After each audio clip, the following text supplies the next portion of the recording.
"You're just jealous," my sister sneered. "I owned the company. Before I tell you my whole story, let me know in the comments what part of the world you're listening to me from. My name is Marina Thompson. I'm 34, and I've spent 15 years learning that the people who hurt us most are often the ones we've loved longest. I live in Austin, Texas, running what most assume is a small consulting business from my modest apartment. What they don't know could fill the gap between my sister's ego and her actual accomplishments. I've always been the responsible one. While my younger sister Brianna posted Instagram stories and complained about her marketing job, I was quietly building something that would change both our lives forever. Growing up in Dallas, I learned love meant sacrifice. When our parents divorced, I watched my mother work 3 jobs to keep us afloat. I promised I'd never let my family struggle again. By 18, I was working 2 jobs while attending college, saving every penny. When Brianna graduated high school, I had $23,000 for her college fund. The pattern never stopped. Brianna's textbooks, spring break trips, car payments, when she totaled her car texting while driving. Every time she needed something, she'd call with that particular tone, half entitled, half sweet, and I'd transfer money without question. I wrote her resume, drove 4 hours to help her move 3 different apartments, talked her out of dropping out when marketing got too hard. There was the time she needed $800 for a networking event that turned out to be Cabo with her sorority sisters, the emergency dental work that cost $2,000, the graduation MacBook Pro that she immediately loaded with Netflix and games. Meanwhile, I was building something extraordinary. What started as freelance web development evolved into AI-driven customer analytics software.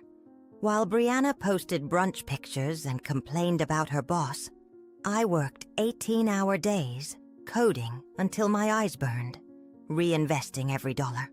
I remember the night I cracked the algorithm that would become our core product. It was 3 a.m., and suddenly the pieces clicked together.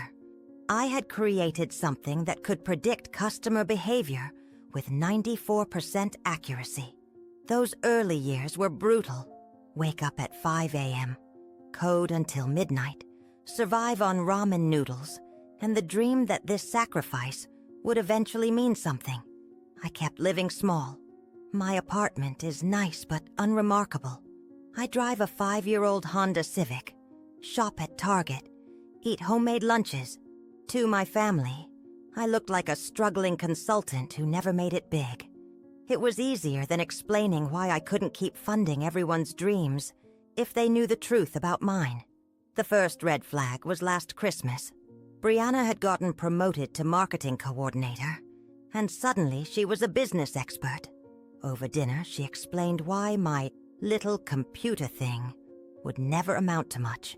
"You need to think bigger, Marina," she said, cutting into prime rib I'd paid for. "You can't just sit in your apartment forever expecting success to find you." The next 6 months were a masterclass in watching someone you've sacrificed everything for transform into someone you barely recognize. Brianna's promotion went to her head completely.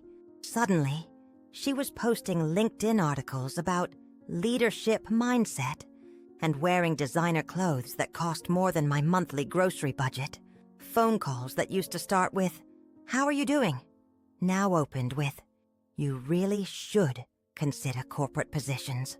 Freelancing is so unstable." She'd offer to put in a good word for me at entry-level positions that paid less in a year than my business made in a month. She started talking to me like I was a child who couldn't understand business concepts. "Marina, you need to think about your future," she'd say with condescension so thick I could taste it. "You can't just play around on your computer forever. Real careers require real commitment." The irony of receiving career advice from someone whose biggest achievement was a coordinate-level promotion was almost too much to bear. The worst part was watching her rewrite our history. In her new narrative, she was self-made, The $23,000 I'd saved became a small family loan. The 3 years I'd covered her rent became temporary family support. My late-night calls talking her through job anxiety became casual sisterly advice. I started pulling back. When she called asking for money for a professional development conference in Miami, I said my business was struggling. When she wanted me to co-sign for a luxury apartment, I explained my credit was tied up. Both were lies, but necessary ones. That's when her true colors showed. The sweet tone was replaced by something colder. She made comments about how I wasn't keeping up, and how some people are comfortable with mediocrity. During family dinners, she'd highlight her achievements while making my presence feel like charity. The moment that changed everything happened at our cousin's wedding in Houston. Brianna had been holding court all evening about her strategic initiatives at work. I was by the dessert table when she approached with college friends. "This is my older sister, Marina," she announced with that smile that never reached her eyes. "She does computer stuff from home. It's cute, really. Not everyone can handle corporate pressure." When her friend mentioned remote work being the future, Brianna laughed. That particular laugh she'd perfected that somehow managed to sound both polite and dismissive. "Oh, it's not really remote work. More like hobby work that pays the bills." "Right, Marina." I felt something crack inside my chest. The wedding reception continued around us. The clink of champagne glasses, the distant sound of the band playing. At last, the rustle of taffeta and silk as guests moved across the dance floor. But in that moment, everything went silent, except for the sound of 15 years of sacrifice being reduced to a punchline for her college friends. 15 years of sacrifice, of putting her dreams before mine, of believing that family meant absorbing whatever treatment they decided to dish out. And this was what I got in return. Public humiliation at our cousin's wedding. Casual dismissal of everything I'd built. The reduction of my life's work to hobby work that pays the bills, delivered with a smirk and a laugh. But instead of defending myself, I just smiled. Because in that moment, I realized Brianna didn't just think less of me. She actively needed to. My success threatened her story about herself, so she had to diminish it. That's when I decided to change the story entirely. Monday after the wedding, I logged into my business accounts and looked at the real numbers. Thompson Analytics had just closed our third funding round. We employed 47 people across 3 offices. Our client list included Fortune 500 companies. The company was valued at $12 million, and I owned 73% of it. The hobby work Brianna dismissed generated more revenue per month than she made in a year. But here's what made my decision. Buried in my quarterly reports was a familiar name. Brianna's company, Midtech Solutions, had been our client for 6 months. She didn't know because our software was white-labeled. But every strategic initiative she bragged about was powered by my algorithms. The irony was perfect, but it wasn't enough. I needed something more definitive. So I called my head of business development. Midtech was struggling. Their parent company wanted to sell. It would be smart strategically. They had good clients and market position. But the personal implications interested me more. I spent 2 weeks orchestrating the most expensive lesson in humility I'd ever purchased. My lawyers drew up acquisition papers. My board approved the purchase unanimously. The morning I signed the papers making me Brianna's boss, she called, excited about something. "Marina, you'll never believe what happened." She started without asking how I was. "I got promoted again, senior marketing coordinator, and we just got acquired by this huge tech company. I'm going to work with real industry leaders now." I listened to her go on about her bright future, about being destined for bigger things, about how the acquisition would open doors. She was so caught up in her narrative that she didn't ask the name of the company that bought her career. "That's wonderful, Brianna," I said finally. "I know this kind of success might be hard for you to understand, since you're still doing the same small consulting work. But maybe this will inspire you to think bigger." "You know what?" I said, keeping my voice calm. "You might be right. Maybe it is time for me to think bigger." The all-hands meeting was Friday. Standard acquisition procedure. The new parent company introduces themselves, explains the transition. I'd done it twice before, but never with such personal investment. I watched Brianna's social media explode that week. Daily updates about exciting changes and new opportunities. She posted a selfie from the office, ready to meet the new leadership team. Career growth. Next level. Blessed. She'd been telling everyone she expected promotion to marketing manager within the month, that her proven track record made her obvious for advancement under new management. I chose my outfit carefully that morning. Professional, but not flashy. The same understated style I'd maintained, but with details that hinted at authority. The conference room filled at 10 o'clock. 43 employees, including Brianna in the front row, checking her phone and adjusting her blazer. Nervous, but excited. The CEO made introductory remarks, then introduced me as the founder and CEO of Thomson Analytics, your new parent company. I watched Brianna's face. Confusion first, then recognition, then panic as implications hit her. I walked to the front, watching her process that her small consulting business sister was now her boss. The color drained from her face so quickly I thought she might faint. Her mouth opened slightly, then closed, then opened again like a fish gasping for air. I could see her trying to reconcile the sister she'd been dismissing for years with the woman standing at the front of the room, commanding the attention of 43 professionals.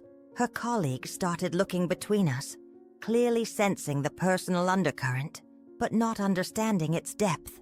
One of them, Sarah from accounting, leaned over and whispered something to Brianna. I watched Brianna shake her head slightly, still staring at me with wide eyes. "Good morning, everyone," I began, looking at all faces except hers. "I'm Marina Thompson, and I'm excited to welcome Midtech Solutions into the Thomson Analytics family. I spent 20 minutes outlining integration plans and growth opportunities.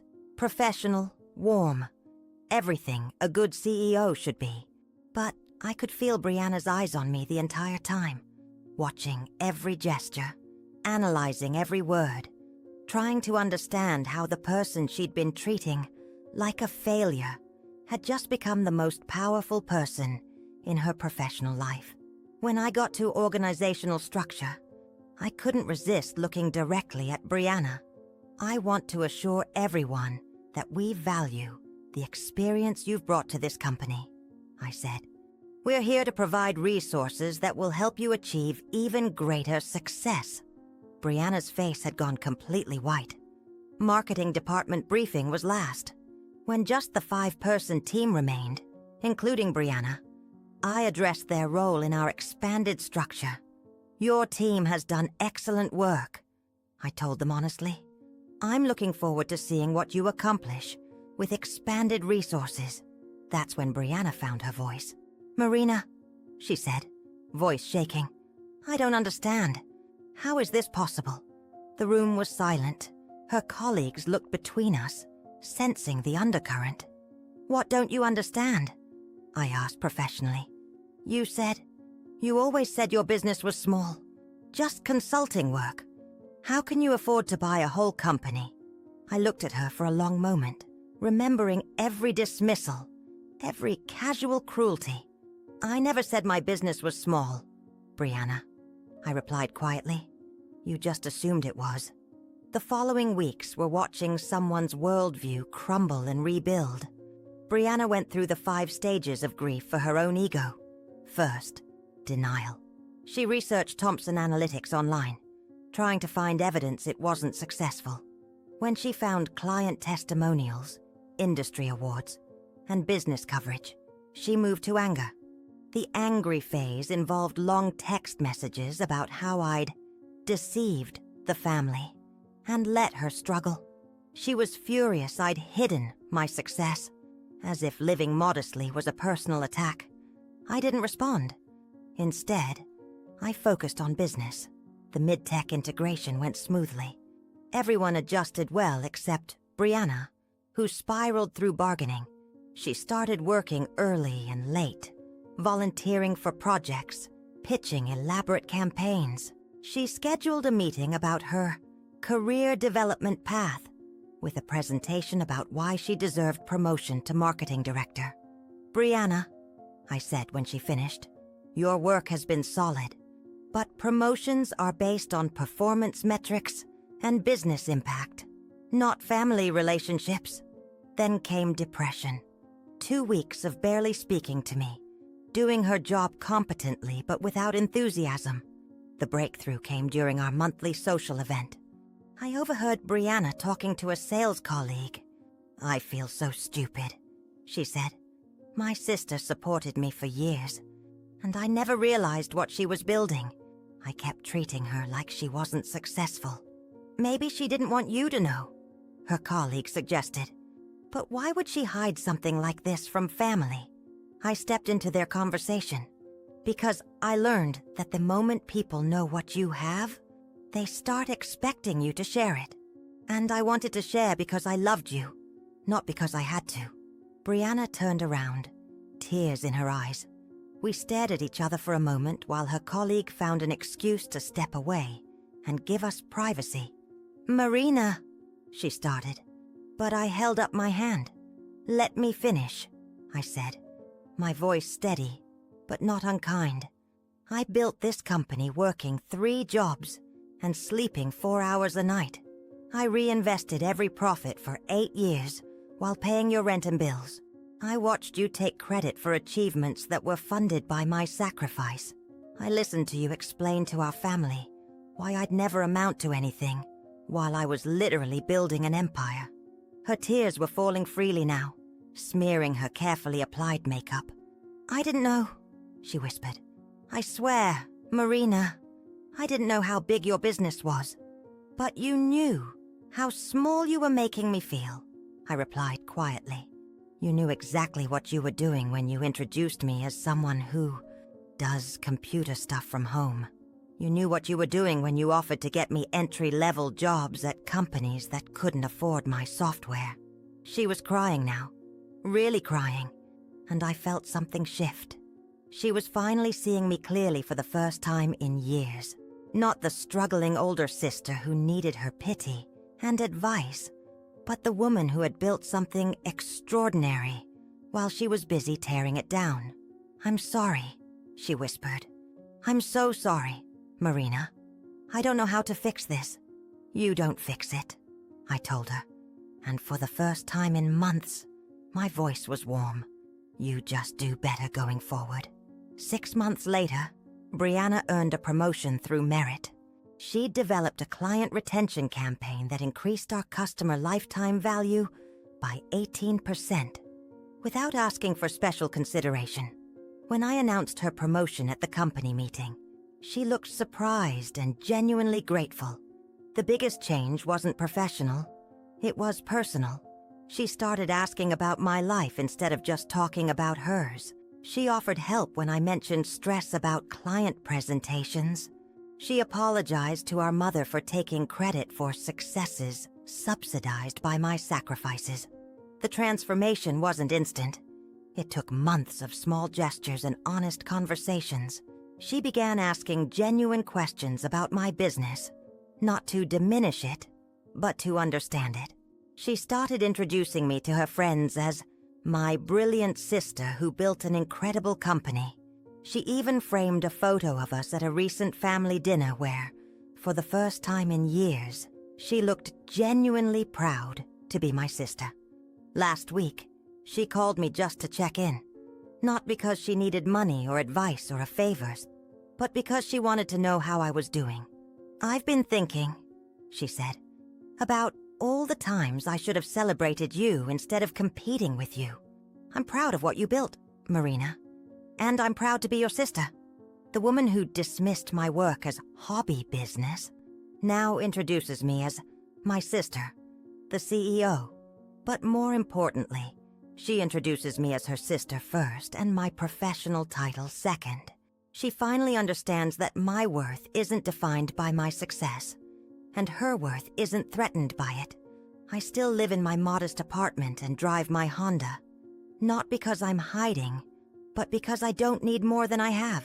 Success isn't about what you can afford.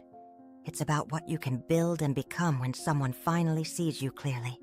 If you've ever felt invisible in your family, if you've been treated like your dreams were smaller than they were, if you've supported someone who couldn't see your worth, this story is for you.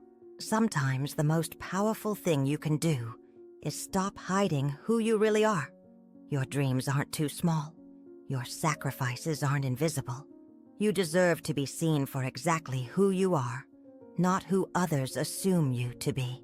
Stop playing small to make others comfortable. The people who truly love you will celebrate your success, not feel threatened by it. What story have you been telling yourself about staying small? Share this if it resonated with you, and let me know. What's one dream you've been keeping quiet that deserves to see the light? Let's build a community of people who refuse to dim their shine for anyone else's comfort.